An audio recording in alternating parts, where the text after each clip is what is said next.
संतुलित रह पाएंगे। यहाँ पे जितने भी शिक्षक होंगे, जो शिक्षक होंगे जिनको अपने बच्चों से बहुत लगाव होगा, जो स्कूल में पढ़ाते होंगे, तो प्रतिदिन 6 घंटे के बाद बीच में जो 2-3 घंटे का बच्चों के साथ उनके साथ संवाद हुआ होता रहा होगा, जो उनके साथ पढ़ाने का ढंग रहता होगा, उसके बाद जो उनको संतुष्टि मिलती होगी, मुझे लगता है कि वो कहीं अन्य प्रशिक्षण में जाके, कार्यशाला में जाके, कोई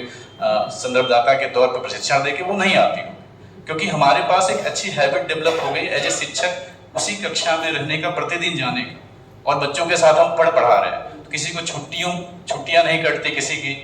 बच्चों को शिक्षक का इंतजार रहता है, शिक्षक को बच्चे का इंतजार रहता है। तो ऐसे लोग हैं वो बहुत धनी हैं, अपने आप में बहुत संतुष्ट हैं। आज के दौर में सबसे बड़ी समस्या यही है कि हम संतुष्ट नहीं, हम अपने न प्रोफेशन से संतुष्ट हैं, न अपने पेशे से संतुष्ट हैं, न अपने परिवार वालों से संतुष्ट हैं, न समाज से संतुष्ट हैं। तो असंतुष्टि का मानक बदल गया, और शायद ये बड़ा उसके मूल में सारा बाजार ही है। तो हमें अपने एक दिन में तो होगा नहीं चीजें, स्वयं में प्रयास करना होगा, और आने वाली हमारी पीढ़ियां ऐसी ना हो। इसीलिए मूल्य की बात की जा रही है कि मूल्यों में ह्रास बहुत ज्यादा हो गया है। हमारे समाज का हर क्षेत्र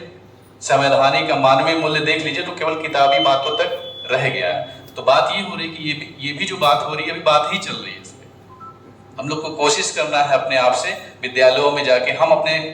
संस्था के स्तर पे हम लोग को प्रयास करना होगा, विद्यालय स्तर पे आप लोग को प्रयास करना होगा कि आने वाली जनरेशन की जो भी जिम्मेदारी है हमारे ऊपर ही है, और जो भी समाज की अपेक्षा है, अगर उसके अनुरूप हमारी नई पीढ़ियां नहीं का प्रशिक्षण सही से नहीं हो पाएगा, शिक्षण अधिक से नहीं हो पाएगा, तो हर कोई अपने आप में सोचता है कि मैं सही हूँ। आतंकवादी को भी लगता है कि उसकी कोई विचारधारा होती है, जब उसको शिक्षित प्रशिक्षित किया जाता है तो उसे लगता है कि मैं जो कर रहा हूँ बहुत सही कर रहा हूँ। तो ये मैं होने से हम नहीं है, हम होने से हम है। तो ये हम की भावना के साथ जो हमारी दया, करुणा, सहनशीलता, प्यार, परस्पर संवाद एक दूसरे से हो, अगर आपको लगे कि आपके होने की वजह से, आपकी उपस्थिति से कहीं पे अगर पॉजिटिव वाइब जाती है, सकारात्मक ऊर्जा का संचार होता है, तब समझिए कि हम कुछ अच्छा अपने आसपास बांट रहे हैं, या हमारी उपस्थिति ऐसी है कि आने से ही एक नकारात्मकता फैल जा रही है, या हम एक पूर्वाग्रह बना रखें कि ये व्यक्ति आएगा तो ऐसा कर लेगा। तो अगर ऐसी चीजें हैं तो थोड़ी चीजें हम परिवर्तित करें और कोशिश करें कि हमारे जैसा कोई अन्य व्यक्ति विद्यालय से न निकले। बच्चों की जिम्मेदारी हमारे ऊपर ज्यादा है, और उन बच्चों की ज्यादा है जो हमारे रूढ़ियों से बंधे हुए हैं, पूर्वाग्रह से बंधे हुए हैं, पिछड़ी सोच के हैं, किसी प्रकार का उनका प्रिंट रिच मटेरियल उनके आसपास है नहीं है। हम कहते हैं ना, हमारे प्रिंट रिच मटेरियल का बड़ा प्रचार प्रसार इस विभाग में हुआ। उसका मुख्य वजह यही है कि हम कह सकते हैं कि हम लोग पढ़े लिखे हैं तो अपने बच्चों के प्रति हम ज्यादा अवेयर रहते हैं। तो जब हमारा बच्चा हमारे बीच में, उसकी जब परवरिश होती है, तो वो जब होश संभालता है तभी उसके आसपास प्रिंट रिच मटेरियल की भरमार रहती है। किताबें हैं, पेपर है, आप पहले से कुछ किताबें लाके दे देते हैं, कुछ आप उसको प्रिंट रिच सामग्री लगा देते हैं, उसके लिए कुछ ऐसा परिवेश बना देते हैं कि बच्चा ना चाहते हुए भी जब स्कूल जाने की स्थिति में रहता है तो कुछ 3 साल तक ही बहुत कुछ अच्छी चीजें सीख लेता है।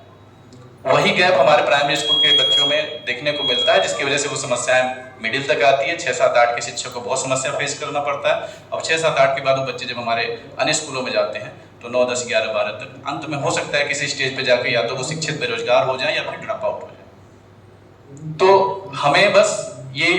पढ़ाई के साथ साथ उनमें इतनी अभी 4 साल के कोई बच्ची ने सुसाइड कर लिया,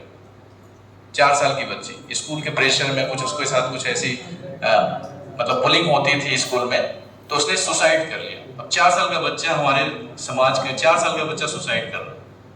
जिसको पता भी नहीं होता है कि खेलना कूदने के अलावा कुछ आता हो। तो हम किस मतलब स्कूल का मैनेजमेंट ऐसे छात्र को व्यवहार को रीड नहीं कर पा रहा है, गार्जियंस रीड नहीं कर पा रहे हैं। यानी हम एक अभिभावक के तौर पर और एक समाज के तौर पर और एक संस्था के तौर पर असफल है कि हमारे 4 साल की बच्ची सुसाइड कर ले रही है। तो ऐसे संकट आए दिन जैसे हम बढ़ते जाएंगे तो हमें देखने को मिलेगा, क्योंकि हमारे आसपास मनुष्य कम मशीनीकरण ज्यादा हो चुका है, और हम अपने आप में भी उससे जूझ रहे हैं। और उस मशीनी के व्यवहार से लगता है कि हम लोग भी एक रोबोट, संचालित रोबोट ही तो है। जब हमारे पास ये भावनाएं नहीं रहेगी, जब हमारे पास मूल्य नहीं रहेगा, हम आप किसी की समस्या को रीड